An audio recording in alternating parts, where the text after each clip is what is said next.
بندہ جس سے پیار کرتا ہے نا، وہ بندہ کبھی کبھی پھر پیار کا فائدہ ناجائز بھی اٹھاتا ہے، کبھی کبھی یہ بھی نقصان لوگ کرتے ہیں۔ پہلی بات تو یہ کہ جب پیار ہو جائے تو اس کا فائدہ جائز بھی نہیں اٹھانا چاہیے۔ جس نے فائدہ اٹھا لیا تو اس نے تو استعمال کیا نا۔ تو ہوتا ہے ہمارے گھروں میں کہ اگر بچہ اماں کے قابو میں تو پھر اماں جو دل کرتا ہے کراتی ہے، اور جو اس کو کہہ دیتی ہے پھر وہ کہتا ہے اوہو میری اماں نے آکھیا ہے، پر وہ ڈنڈا اٹھا لیتا ہے، آؤ دیکھتا ہے نہ تاؤ دیکھتا ہے۔ یہ بھی ایموشنل کرنا ہے، کر لیتے ہیں لوگ۔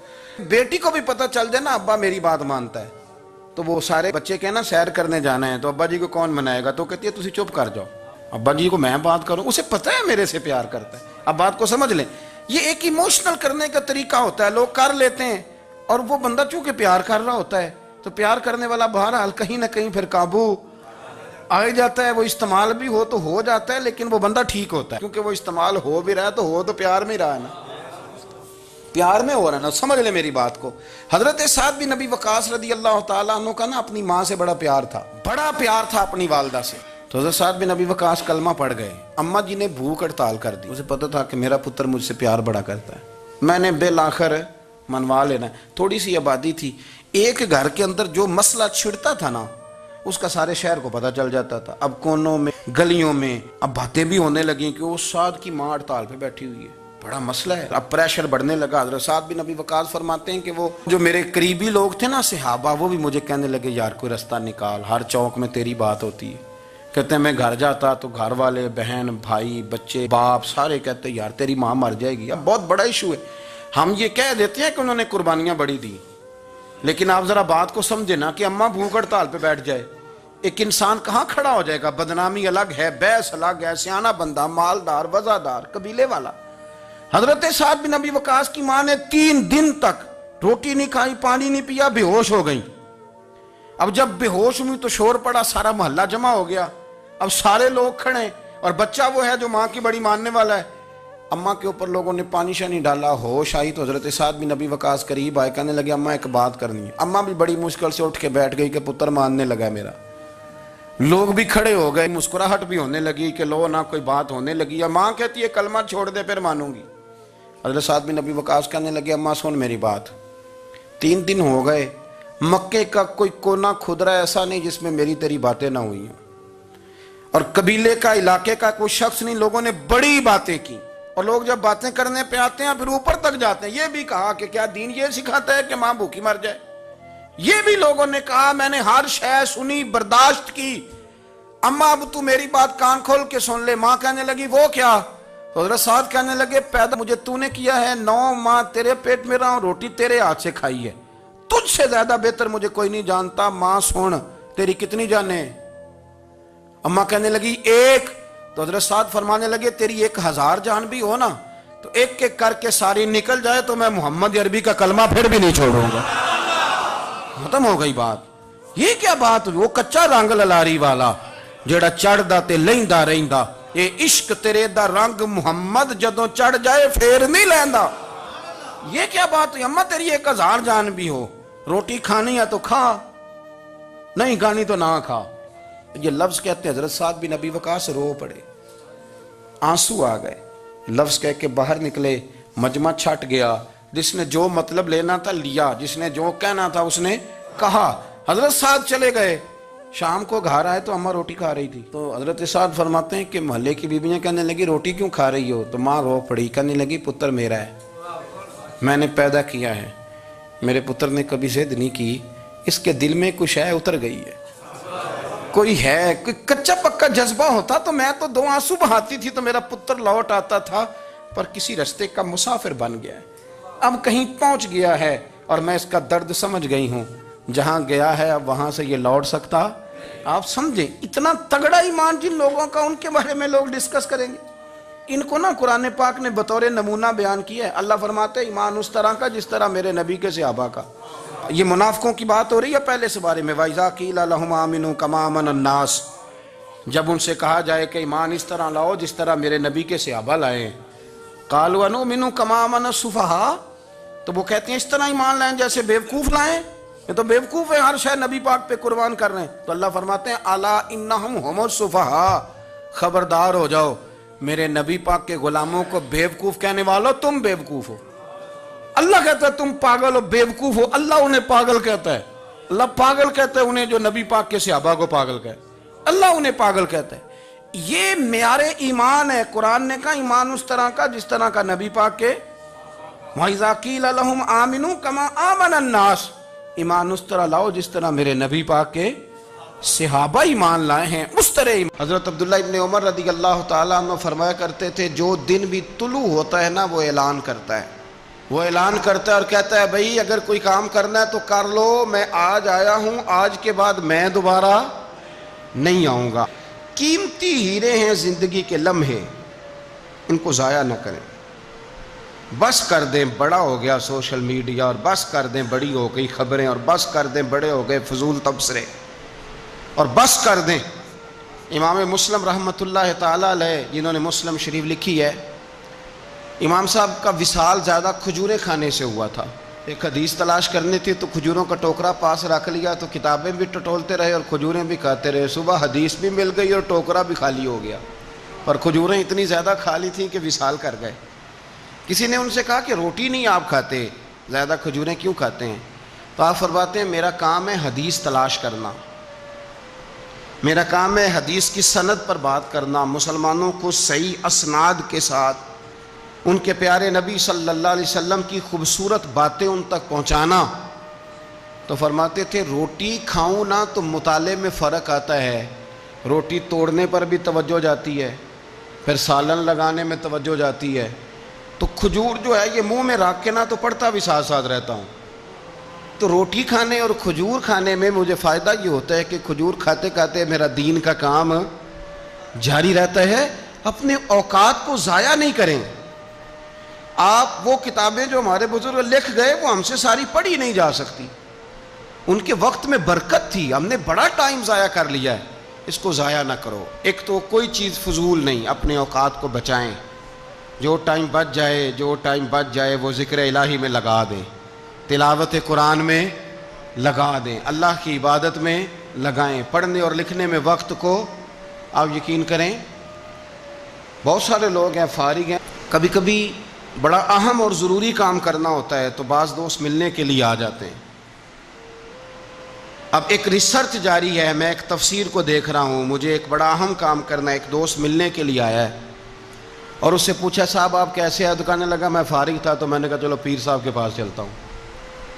تو میں اس سے یہ کہہ رہا ہوں کہ میاں جب میں فارغ ہوں گا تو تب آپ کو آنا چاہیے تھا نا، آپ اس کو وقت گزارنے کا ذریعہ تو نہ سمجھیں.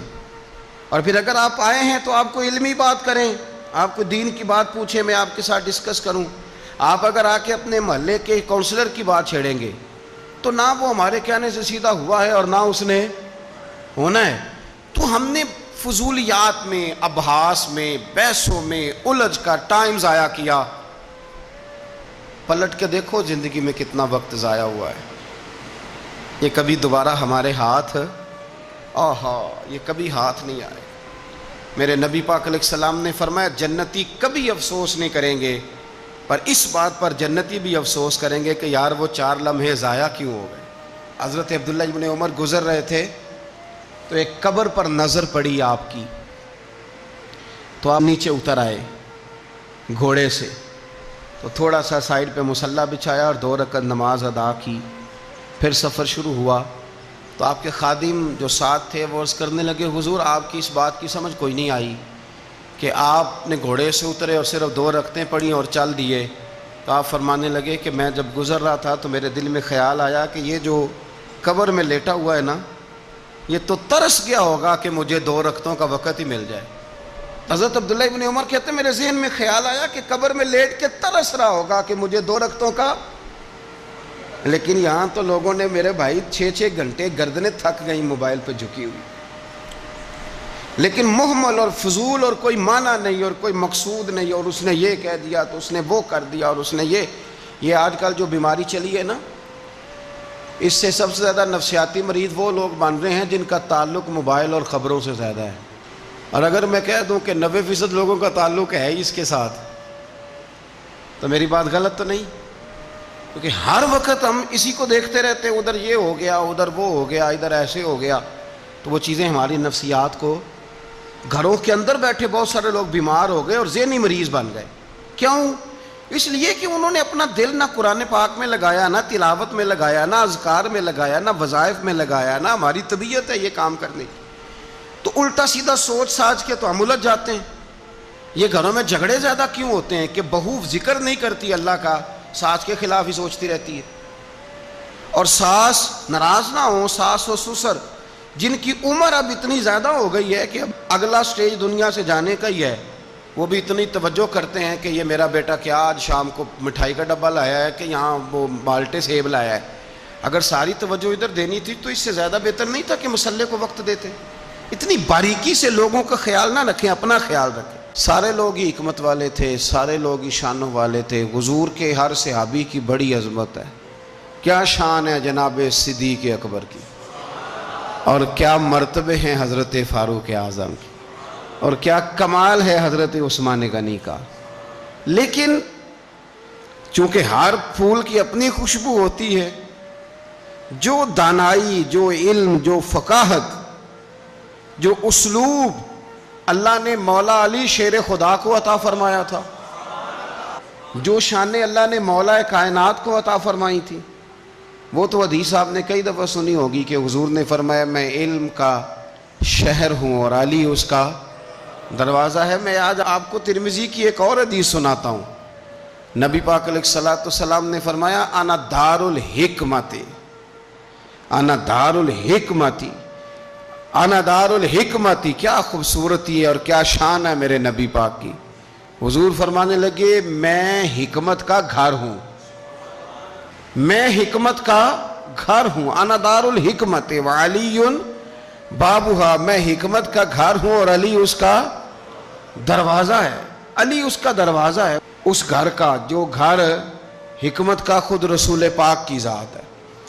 تو حضرت مولا علی شیر خدا کرم اللہ تعالی وجہ الکریم کو اللہ تبارک و تعالی نے حکمت عطا فرمائی، دانائی عطا فرمائی، اللہ نے شانیں عطا فرمائی، ان کو اللہ تبارک و تعالی نے مرتبوں سے نوازا۔ اچھا ہمارے ہاں یہ بھی ہوتا ہے کہ جو پہلوان آدمی ہوتا ہے نا میدان میں لڑنے والا پہلوان، وہ اکثر سیاںا نہیں ہوتا الا ماشاءاللہ۔ جو کوئی پہلوان جو ہوتا ہے وہ کئی دفعہ عقل مندی والا معاملہ اور فیصلہ نہیں کرتا، لیکن حضرت علی کا کمال یہ ہے کہ ان سے بڑا دلیر بھی کوئی نہیں اور ان سے زیادہ سیاںا بھی کوئی نہیں۔ حضرت علی شیر خدا اتنی شانوں اور مرتبوں والے آدمی تھے کہ دلیری بھی سب سے زیادہ اور عقل بھی۔ حضرت عبداللہ ابن مسعود رضی اللہ تعالیٰ عنہ فرماتے ہیں کہ اگر حکمت کے 10 حصے کیے جائیں نا دانائی کے، تو اللہ نے 9 حصے مولا علی کو عطا فرمائے اور ایک حصہ باقی ساری کائنات کو عطا فرمایا۔ بڑے فہم والے، فراست والے، دانائی۔ ایک بندہ آ گیا غیر مسلم تھا، تو کہنے لگا میرے کچھ سوالوں کے جواب ہیں پر کسی نے دیے نہیں کبھی۔